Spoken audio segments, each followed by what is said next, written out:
avec notre ami Alexandre, réalisateur du film de Stéphanie Benadio. Raconte-nous un peu le film pour ceux qui ne sont pas là.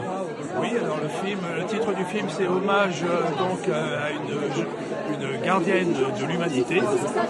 Ce film en fait raconte le parcours de Stéphanie, en fait, qui a dû lutter contre le système sanitaire, étant elle-même atteinte d'un cancer de gravité 3, d'un cancer du sein. Et en fait, le film décrit toutes les étapes qu'elle a dû affronter. Par rapport à l'Institut Curie, notamment, où il y a vraiment la scène cruciale, où elle est barrée carrément, et l'Institut Curie fait même appel à la BAC, la brigade anticriminelle, pour la stopper et lui empêcher de prendre un contact direct avec l'oncologue. Ça a été compliqué de faire ce film? Eh bien, en fait, il a fallu reconstituer à partir de différents reportages qu'on avait.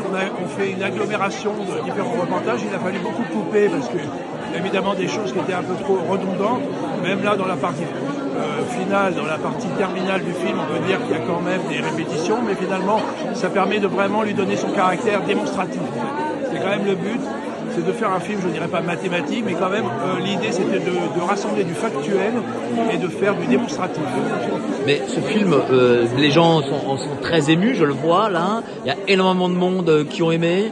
Quand tu vois autant d'amour dans cette salle, qu'est-ce que ça te fait?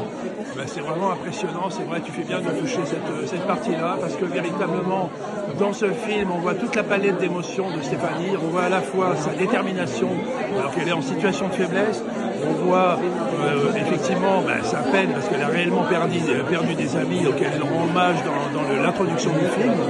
Donc elle passe par toute une palette qui est à la fois la colère, l'envie de prendre sa revanche, et une détermination, et surtout, par l'usage de la médecine alternative, elle a pu réussir quand même à atteindre un objectif très positif qui est sa rémission. C'est-à-dire qu'elle a réussi à sortir du circuit tout en atteignant la rémission. On pourra voir le film un peu partout ailleurs, en province. Est-ce qu'il va être diffusé? Où est-ce qu'on peut aussi le voir? Est-ce qu'il y a des plateformes qui vont le diffuser? Alors on va le voir aussi à la fois sur la plateforme Vimeo, et on va le voir sur d'autres cinémas, en fait, puisque là on est en plein pour parler, on est en pleine discussion avec les cinémas de province qui ont déjà passé des films dissidents.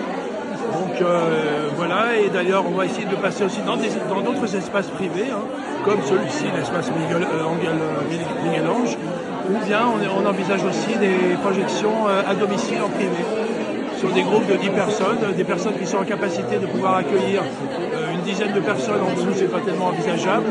Mais voilà, on voudrait vraiment en fait faire le maximum pour qu'il soit connu par le maximum de personnes, pour diffuser le message en fait. Bravo à toi, en tout cas dans ce film il y a eu plus de monde qui l'ont vu que celui de dernier Josiane Balasco, et rien que ça, c'est pas mal.